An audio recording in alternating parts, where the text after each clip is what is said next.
E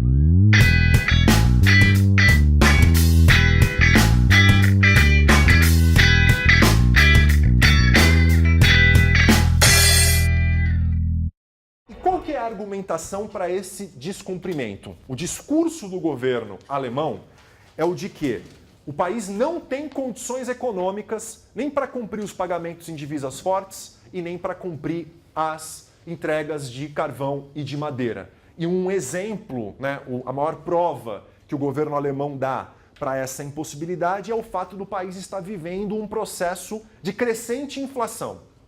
Crescente inflação que se transformaria numa hiperinflação histórica e que até hoje marca a mentalidade alemã, da coletividade alemã. Não é à toa que os alemães tendem a ser extremamente conservadores do ponto de vista de política monetária, política fiscal, e não há dúvida que, em parte, esse conservadorismo decorre da destruição que essa hiperinflação de 22, 23 causou para as reservas de milhões e milhões de famílias alemãs, em particular famílias de classe média. Tá?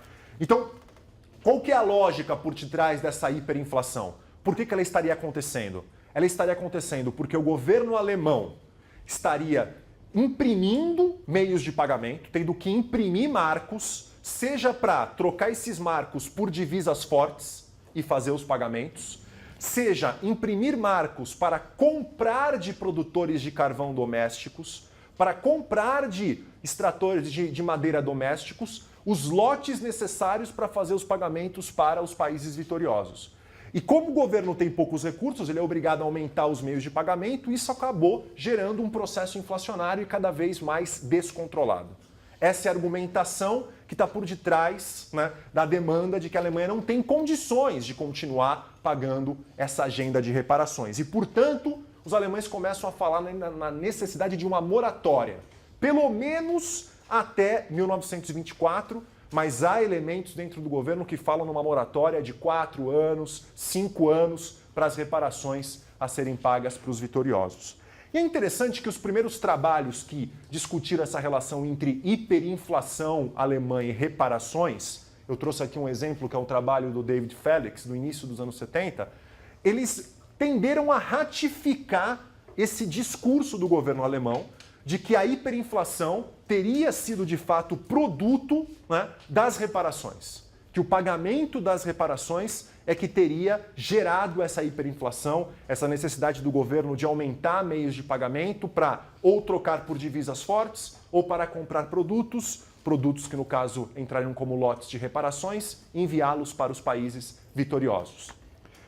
Essa perspectiva vem sendo questionada, bastante questionada pela historiografia. Hoje o consenso é oposto. O consenso é o de que, na verdade, o governo alemão produziu sistematicamente uma hiperinflação. A hiperinflação como arma contra as reparações. E é interessante se a gente olhar para a evolução da cotação. Eu sei que vocês não vão conseguir visualizar perfeitamente aqui por causa da claridade. Mas se vocês analisarem em casa, vocês vão ter a oportunidade de olhar isso com mais calma. A cotação entre o marco papel, portanto, meio de pagamento impresso essencialmente, e o dólar na Alemanha entre janeiro de 18 e dezembro de 23, o que a gente percebe é que até meados de 1921, até julho de 21, agosto de 21, a cotação marco-dólar, apesar de ter se desvalorizado muito, o marco saiu de $1 comprando 5 marcos em janeiro de 18 para, em julho de 21, $1 comprando 76 marcos. Então, uma desvalorização expressiva. Mas ainda era algo absolutamente controlável. A desvalorização ela ganha um impulso maior, e aí, por sua vez, também aumentando o processo inflacionário doméstico, a partir de meados de 1921. É de 1921 e meados para frente, agosto para frente.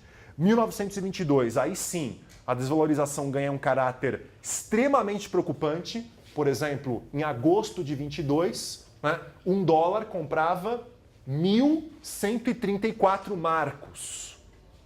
Um dólar compra 1.134 marcos em agosto de 22.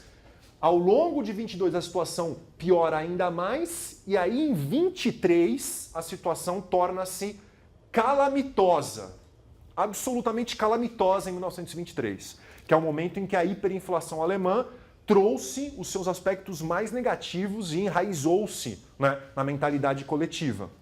Então, por exemplo, em janeiro de 23, um dólar comprava 17.972 marcos. Em julho, um dólar está comprando 353 mil marcos. Em setembro, 98.860.000 marcos. E em dezembro, um dólar compra 4.200 bilhões de marcos. O que é interessante, né, nessa evolução da desvalorização do marco em comparação ao dólar é que os pagamentos de reparação feitos pela Alemanha para os vitoriosos, eles se concentraram, sobretudo, em 1920 e até meados de 1921. Ou seja, a desvalorização, ela se acelera exatamente no momento em que a Alemanha praticamente não estava o quê, pessoal? Pagando reparações. E se você compara com o que a França estava gastando para reconstruir o nordeste do país, em 3 anos a França gastou 5, 6 vezes mais do que a Alemanha pagou de reparações para os países vitoriosos. E nem por isso a França viveu um processo de desvalorização do franco e muito menos hiperinflacionário semelhante a este aqui. Aí você, por exemplo, pergunta, se não é então uma hiperinflação que decorre do pagamento de reparações, porque a hiperinflação acontece exatamente quando a Alemanha estava dando default em vários aspectos, default em dinheiro, default em carvão, default em madeira. Qual é o objetivo por detrás desse processo de desvalorização? Então, os trabalhos mais recentes, como eu disse, né, pegando o exemplo do trabalho da Sally Marks, que é uma referência sobre esse tema das reparações, e em particular sobre a relação entre hiperinflação como arma contra as reparações, a Sally Marks levanta 3 aspectos importantes. Mas antes de ressaltar esses aspectos, queria só deixar uma coisa clara. É evidente que uma política de hiperinflação como arma contra as reparações tem efeitos muito perigosos. O efeito, digamos, evidente, perigoso mais evidente, é que você está falando de uma sociedade que passa a viver um processo hiperinflacionário, mas que não tem mecanismos automáticos de indexação de ativos. Vamos traduzir o que eu acabei de dizer. É uma sociedade que passa por um processo hiperinflacionário, mas como, por exemplo, os salários dos trabalhadores não são corrigidos automaticamente conforme essa inflação evolui. Então, a única forma que trabalhadores têm para fazer valer a manutenção do seu poder de compra é por meio do quê? Manifestações, greves, luta social. Então, uma política de hiperinflação como arma contra reparações tem um preço muito alto do ponto de vista de acirramento de tensões sociais, de lutas sociais e, sobretudo, na medida em que tende a acabar com reservas de uma classe média, a ampliar o coro dos extremistas, tanto dos extremos à esquerda como dos extremos à direita. Vocês sabem que, por exemplo, nesse momento há várias tentativas de golpe frustradas contra o regime republicano alemão. Uma delas, inclusive, dada pelos adeptos do que seria posteriormente o nazismo, em 1923, que é o chamado golpe da cervejaria. Então, essa política hiperinflacionária como arma, gostaria só de ressaltar isso, ela tem aspectos muito perigosos e não é à toa que a partir de um determinado momento você percebe governantes alemães tentando reverter grande parte do que já havia sido feito. Mas pensando em termos estritos com relação às reparações, por que a hiperinflação contribui? O primeiro aspecto óbvio é uma justificativa moral para anular as reparações. Ou seja, não temos condições de pagar, o processo hiperinflacionário é a prova disso, precisamos renegociar essas reparações ou queremos uma moratória imediata das reparações. O segundo aspecto é um aspecto um pouco mais, digamos, difícil de ser visualizado, mas ele não é menos real. O governo alemão ele se aproveitou muito da hiperinflação para fechar contratos de compra de carvão e de madeira atrasados. Então, por exemplo, o governo alemão comprometia-se, junto à Comissão de Reparações, que compraria 2 milhões de carvão para entregar para a França e para a Bélgica. Só que atrasava o contrato de compra em 2, 3 meses, e por causa desses 2, 3 meses de atraso, o que era entregue de carvão era uma quantidade o quê, pessoal? Muito menor. Evidentemente que vinha protestos de Paris dizendo que a Comissão de Reparações pediu quantidade de carvão e não se baseou em marcos. Mas o governo alemão contra-argumentava dizendo que não tem alternativa, que o governo trabalha com compra com moeda nacional. Então era uma forma também de diminuir as entregas de bens materiais, mostrando a incapacidade do governo alemão de cumprir as reparações. Um terceiro aspecto muito importante dessa hiperinflação, lembra que eu comentei da questão da dívida doméstica alemã, desses títulos públicos comprados sobretudo por uma classe média alemã para financiar o Estado durante a guerra? Esses títulos, tal como os salários, tal como aluguéis, tais como quaisquer outros ativos que você imaginar, não eram indexados. Então, o que você imagina que aconteceu com a dívida que o Estado alemão tinha para com a sociedade diante dessa hiperinflação? Ela ficou o quê? Cancelada. Ou seja, a hiperinflação comeu todo o valor desses títulos. Não é à toa que muitos membros da classe média alemã entendem isso aqui como um calote. Foi um verdadeiro calote que o governo deu para com milhões e milhões de famílias, muitas das quais vão engrossar as fileiras do extremismo contra a República, em parte em razão disso aqui. Então, a hiperinflação, só resumindo, ela é usada como justificativa para uma moratória, mas, de fato, as evidências demonstram, ou pelo menos sugerem, que ela foi muito mais um produto de uma política deliberada como um instrumento para lutar contra as reparações do que propriamente uma consequência dessas mesmas reparações. Bom, mas o que é fato é, a Alemanha pediu moratória, alega falta de condições para pagar e pediu moratória. E aqui que é a chave. Como isso é interpretado em Paris e Londres? Isso é interpretado de uma forma muito diversa. Londres alega que, apesar da Alemanha claramente estar produzindo uma hiperinflação, é interessante perceber que os contemporâneos, tanto britânicos quanto franceses, tinham consciência dessa produção da hiperinflação. Londres passa a advogar prudência para evitar com que as coisas piorem e, sobretudo, que a República de Weimar se desestabilize e que extremistas ganhem espaço na República. Então, Londres começa a advogar prudência e passa a falar que a proposta de moratória, chega até a falar numa moratória de 4 anos, talvez fosse a saída mais adequada. Então, aqui claramente Londres assume uma postura revisionista com relação a Versalhes. Qual que é a postura de Paris? De maneira alguma. Se começar uma moratória, a Alemanha nunca mais volta a pagar reparações. Algo que ela já considera não legítimo. Se nós damos uma moratória de 4 anos, sem qualquer contrapartida, essas reparações nunca mais retornarão a serem pagas.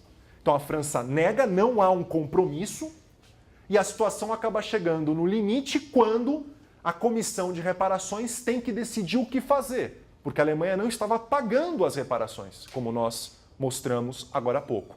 O que a Comissão de Reparações decide no início de 1923, na verdade já tinha decidido isso no final de 22, mas ratifica no início de 1923. Vota pelo default da Alemanha, ou seja, a Comissão de Reparações constata que a Alemanha está desrespeitando os pagamentos e que é preciso fazer algo, e vota também uma sanção.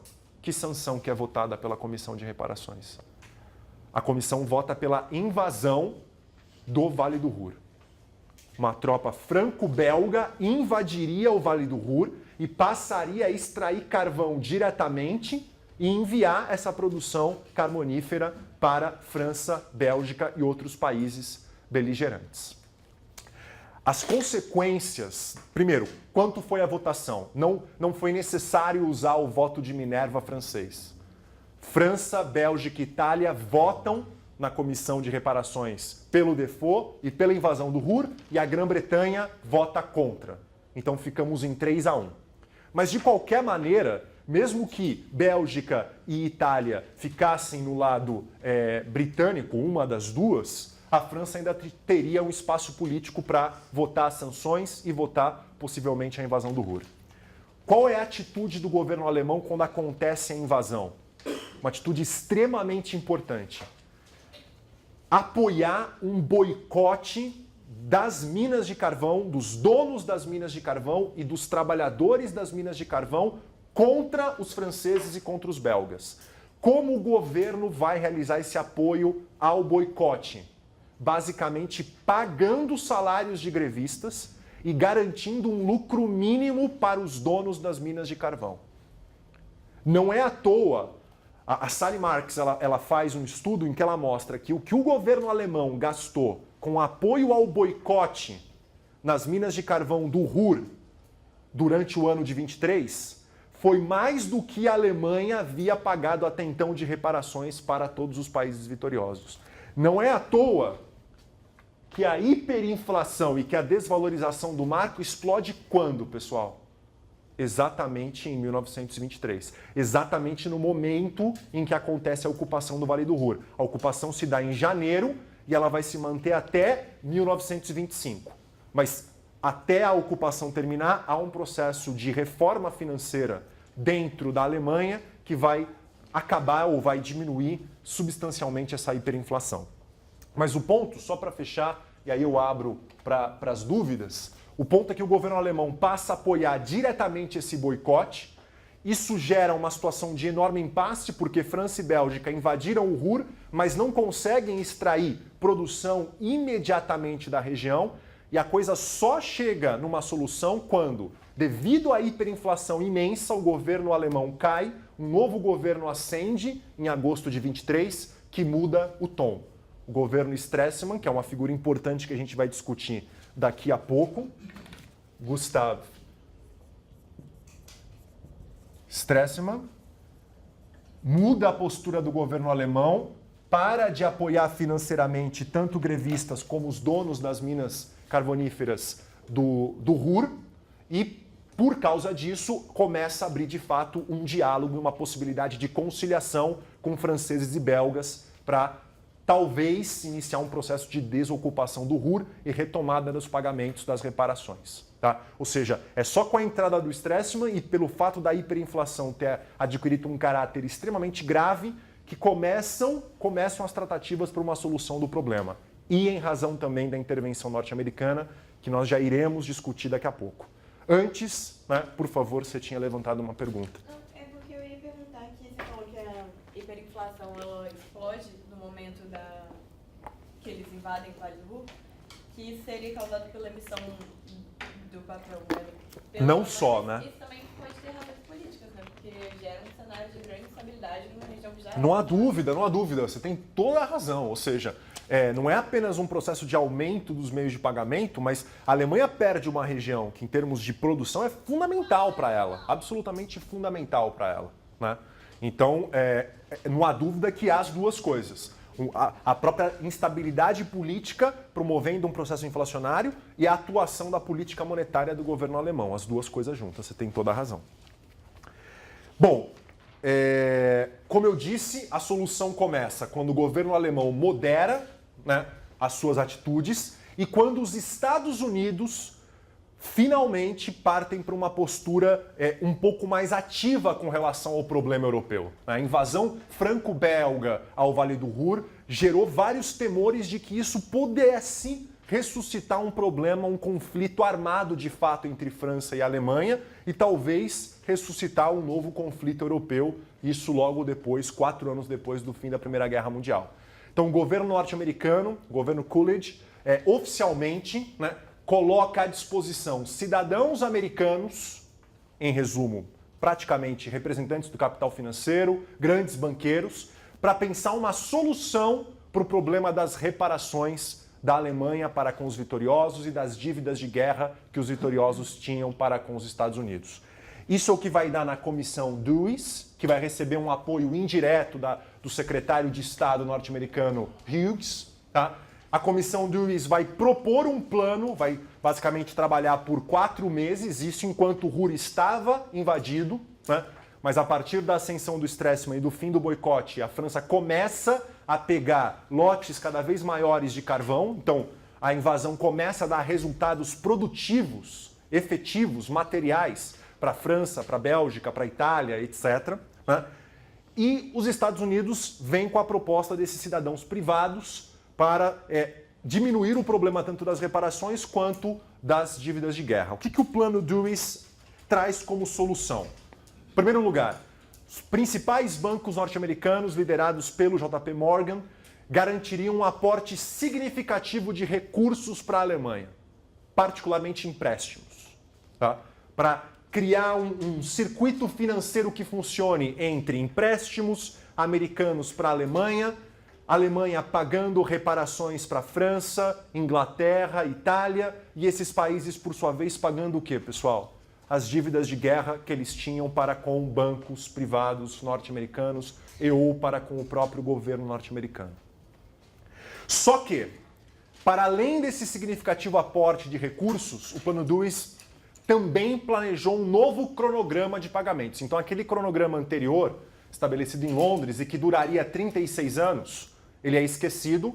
Um novo cronograma é proposto, no qual a Alemanha pagaria no começo parcelas muito pequenas. Nos 2 primeiros anos, a Alemanha pagaria parcelas muito pequenas, e a partir do 3º ano as parcelas começariam a crescer, e elas cresceriam também dependentes de um índice de produtividade e de crescimento econômico da Alemanha. Então, não só uma proposta de diminuir as reparações no início, aumentá-las progressivamente e vincular esse aumento, pelo menos em parte, com o desempenho econômico da Alemanha. Tá? Só que, para que esse aporte acontecesse e para que esse novo cronograma de fato fosse implementado, a comissão Dewey, basicamente representada por grandes bancos norte-americanos privados, põe condições. Várias condições. Eu coloquei aqui as 2 mais importantes. Em primeiro lugar, seria preciso reorganizar toda a estrutura de finanças da Alemanha. Em particular, fazer uma reforma tributária na Alemanha que aumente impostos e dê recursos ao Estado, para acabar com o problema do Estado ter que aumentar meios de pagamento e, por sua vez, incitar um processo inflacionário. Então, reorganização das finanças alemãs. Não só reorganização. A Alemanha agora vai ser supervisionada. A comissão vai nomear um agente, que vai ser um representante desses bancos privados, que vai supervisionar como a Alemanha coordena e executa sua política financeira. Isso aqui é a prova de que, no contexto, os próprios contemporâneos tinham uma suspeita de que os próprios alemães teriam sido os principais responsáveis por uma hiperinflação como arma contra as reparações. Então, a primeira contrapartida claramente feria a soberania da República de Weimar em alguns aspectos. Porque você teria um agente externo representando, sobretudo, bancos privados, que fiscalizaria a sua estrutura financeira enquanto o plano estivesse em vigor. Só que não só a Alemanha deveria ceder. Os vitoriosos também deveriam ceder. Em particular, a França deveria ceder. Demanda-se uma reforma da estrutura da comissão de reparações. Ou seja, a França não pode continuar tendo o poder de estabelecer sanções contra a Alemanha. Imagine que, por exemplo, você é um dos banqueiros que empresta dinheiro para a Alemanha nesse processo. E esse empréstimo tem uma duração de 25 anos. Você ficaria tranquilo ao saber que a França, em 2, 3 anos daqui para frente, pode votar uma nova invasão ao Vale do Ruhr e estabelecer que as exportações de carvão têm que ser focadas para a França? Evidentemente que não. Porque se isso acontecer, você acaba com a própria capacidade que a Alemanha tem de pagar essa dívida. Essa dívida para você. Então, além de demandas à Alemanha, há demandas também aos próprios vitoriosos. Tem que reformar a estrutura da comissão de reparações e a França tem que desocupar o Ruhr. Não há condições da ocupação do Ruhr continuar do jeito que está. Havia um temor, só um parênteses, né, de que a França pudesse utilizar a ocupação do Ruhr como um primeiro passo para um movimento separatista para formar a tão sonhada Renânia independente que os franceses queriam. Lembra que nós comentamos na aula passada que uma Renânia independente fazia parte dos projetos franceses? Então havia um temor de que se essa ocupação continuasse por muito tempo, você poderia dar base para um processo de separatismo da Renânia, e isso seria catastrófico para o Estado Nacional Alemão e para o equilíbrio de poder na Europa. Então, o plano Dewey também estabelece a necessidade da França e da Bélgica, né, dos ocupantes do Ruhr, desocuparem a região. Muito bem.